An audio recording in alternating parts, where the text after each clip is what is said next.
Here are 5 of the latest and most notable handheld gaming devices. What is the ROG Xbox Ally X? The ROG Xbox Ally X is a handheld gaming, portable PC device made by Asus ROG in collaboration with Xbox. It runs Windows 11 and is designed to bridge the gap between PC gaming and console gaming on the go. It's essentially a powerful mini PC with dedicated gaming features and controls built in. Key specs and features: AMD Ryzen A IZ to Extreme 8 cores, 16 threads, Zen 5 architecture, with an integrated NPU for AI features. Memory RAM, 24GB LPDDR5X8000. Storage, 1TB M to 2000 to 180 NVMe SSD. Display, 7-inch, Full HD 1080p. IPS panel, 120Hz refresh rate, 500 nits, with Corning Gorilla Glass Victus Plus DXE anti-reflection coating. Battery, 80 Wh capacity, larger battery meaning longer playtime versus the base model. Ports and connectivity, USB for Type-C with DisplayPort to point 1. Power delivery, also USB 3. to Gen 2. There's a 3.5mm audio jack, microSD reader, Bluetooth 5.4, Wi-Fi 6E. Controls inputs, grips inspired by Xbox controllers, standard ABXY buttons, analog sticks, impulse triggers for haptic feedback. Weight, about 715 grams. Is it worth it? If I were you, here's how I'd think about whether it's worth buying. If you often game on the go, want strong performance, and want to run more than just AAA games or stream via Game Pass, the Ally X looks very appealing. If you mostly play less demanding games or already have a capable gaming handheld console, the price premium might not be necessary. Also, if display quality, vivid color, OLED, or weight is important for comfort, those are trade-offs here. If you like, I can compare the ROG Ally X versus something like Steam Deck OLED or Nintendo Switch OLED in terms of value, so you can see which might suit you. Do you want that? Here's a detailed rundown of the Nintendo Switch 2, what it is, what's new, and things you should consider before buying. The Switch 2 is the successor to the original Nintendo Switch, continuing Nintendo's hybrid console concept handheld plus TV dock, but with significant upgrades. Here are some of the headline improvements and specifications. Display, 7.9 inches LCD touchscreen. 1920-1080 in handheld mode, supports HDR10. Up to 120Hz refresh rate and variable refresh rate. Docked output up to 4000 resolution at 60 FPS when connected to a TV via the dock. Internal storage, to 156GB built-in storage. Processored graphics, a custom NVIDIA-based SOS rumored Tegra T239 with an Ampere-style GPU architecture, supporting features like DLSS and ray tracing, according to some sources. Joy-Con controllers, new Joy-Con to controllers with magnetic attachment, improved ergonomics, and a dedicated C button for new features like game chat. Backward compatibility.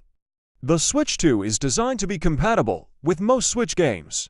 Battery life estimates vary, but around to 6.5 hours depending on use, especially in handheld mode. What looks good? A major hardware upgrade over the original Switch, higher resolution screen, higher refresh rate, and a stronger GPU-CPU setup for improved visuals and performance. The 4K docked capability is a big plus if you play on TV. New controller features magnetic attachment, C button, improved ergonomics show Nintendo is refining the experience. Backward compatibility means your current Switch library still has value. Good storage size to 156GB is welcome for modern games. If you like, I can compare the Switch 2 versus the original Switch versus the Steam Deck or other portable gaming devices side by side. Steam Deck OLED. The Steam Deck OLED is an upgraded version of Steam's handheld gaming PC that features a larger, high-quality OLED screen plus several internal improvements. Here's a breakdown of the display differences between the Steam Deck OLED and the earlier LCD screen model, the original Steam Deck LCD. Use this to see what changes you'll see, feel, or might care about.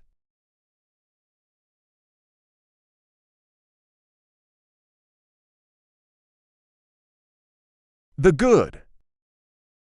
Vibrant colors and perfect blacks. Each pixel emits its own light, so black pixels are truly black, not grayish like on LCDs. This gives an infinite contrast ratio, scenes feel more alive and cinematic. Better battery efficiency in dark scenes. Since black pixels are off, darker games or menus use less power.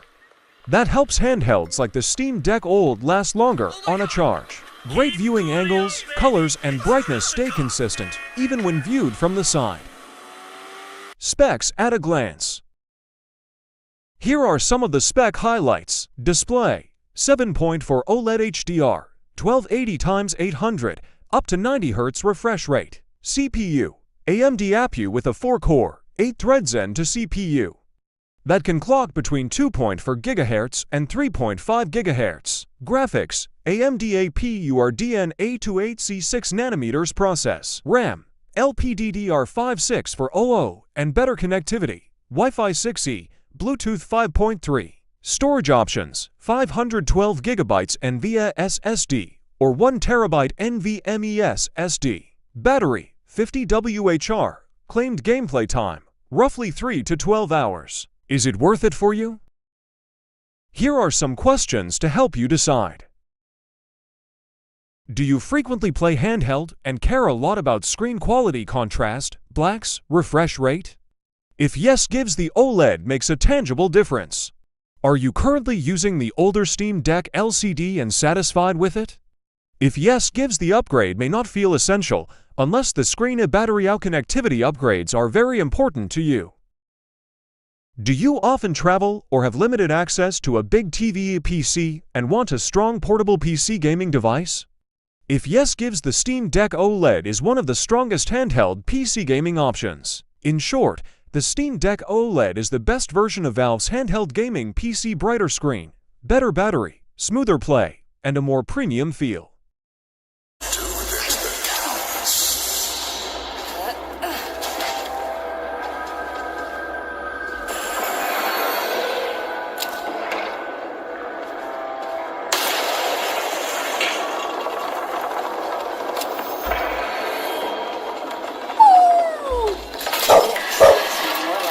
Lenovo Legion Go 2. What it is. Here's a detailed look at the Lenovo Legion Go Gen 2. What it offers, what's new compared to the first generation, and things to keep in mind if you're considering it. Key specs and features. Display: 8.8-inch OLED panel, 140 Hz refresh rate, VRR support. Resolution: 1920x1200 1610. Processor and graphics: up to an AMD Ryzen Z to Extreme APU Zen 5 per RDNA 3.5 architecture for the higher tier. Memory and storage: up to 32 GB LPDDR5X RAM and up to 2 TB SSDM to 2242 storage. Battery: 74 watts hour battery capacity. Ports and connectivity: to USB 4 USB-C ports, microSD card slot, headphone jack, Wi-Fi 6E plus Bluetooth 5.3. Design controls: detachable controllers, True Strike controllers, plus built-in kickstand. Improved ergonomics, fingerprint reader integrated. Weight and size: the device is relatively bulky, heavy for a handheld. For example, about 920 grams approximately equals to 0.03 pounds when controllers attached. Who is it for? PC gamers on the go who want a full Windows 11 handheld experience rather than a console-only device. Because it runs Windows 11, you can access Steam, Epic, Battle.net, etc. Tech enthusiasts who value high refresh rate displays, detachable controllers, and premium specs in a handheld. Users willing to invest. The price and size reflect premium positioning. This is not a lightweight budget handheld. Verdict: if I were to summarize, the Lenovo Legion Go 2 is one of the most ambitious handheld gaming PCs available. It blends console-style ergonomics, detachable controllers plus kickstand with high-end PC hardware and a premium display. If you're serious about portable PC gaming and okay with the size-cost trade-offs, it's a very strong contender. However, if you're looking for something lighter, more budget-friendly, or just for casual gaming, there might be better value alternatives.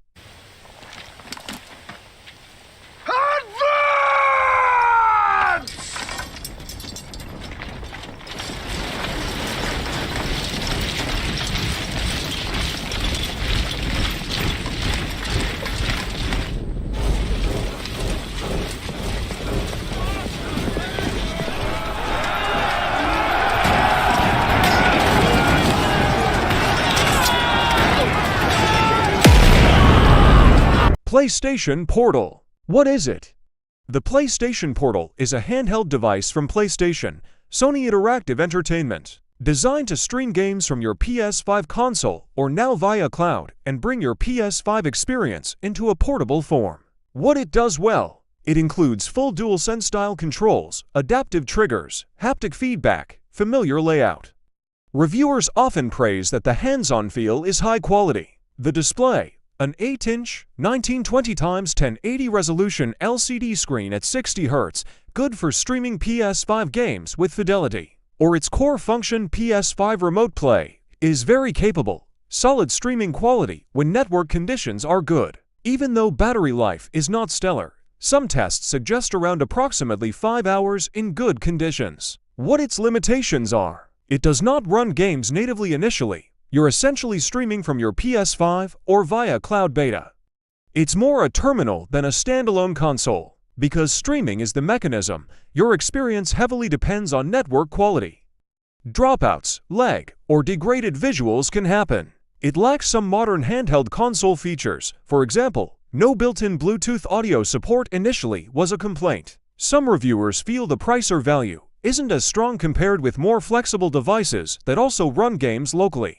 Recent update: cloud streaming. An important update: Sony rolled out a system software update that allows the Portal to stream certain PS5 games directly from the cloud for PS Plus premium subscribers without needing the PS5 console at home. Up to 1080p 60 FPS when conditions allow.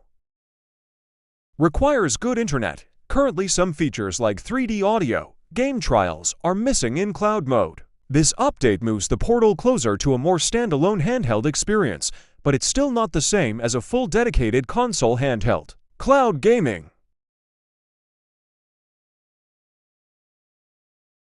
Who is it good for?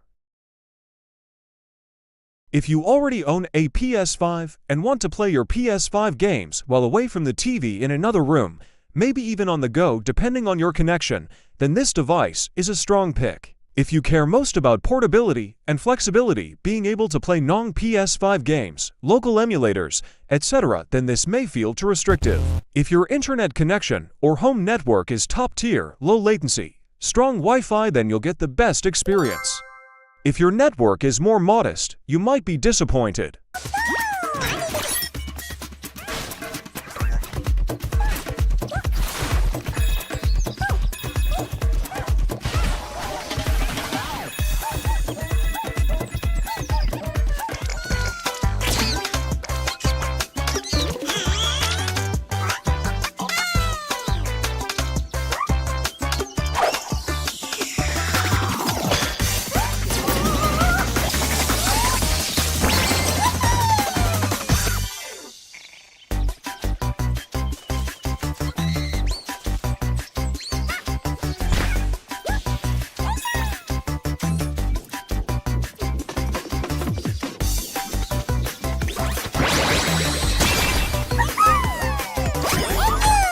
Don't forget to like this video and hit that subscribe button. If you enjoyed this, make sure to like, subscribe, and turn on the notification bell. Your like and subscribe really help support the channel. Thank you.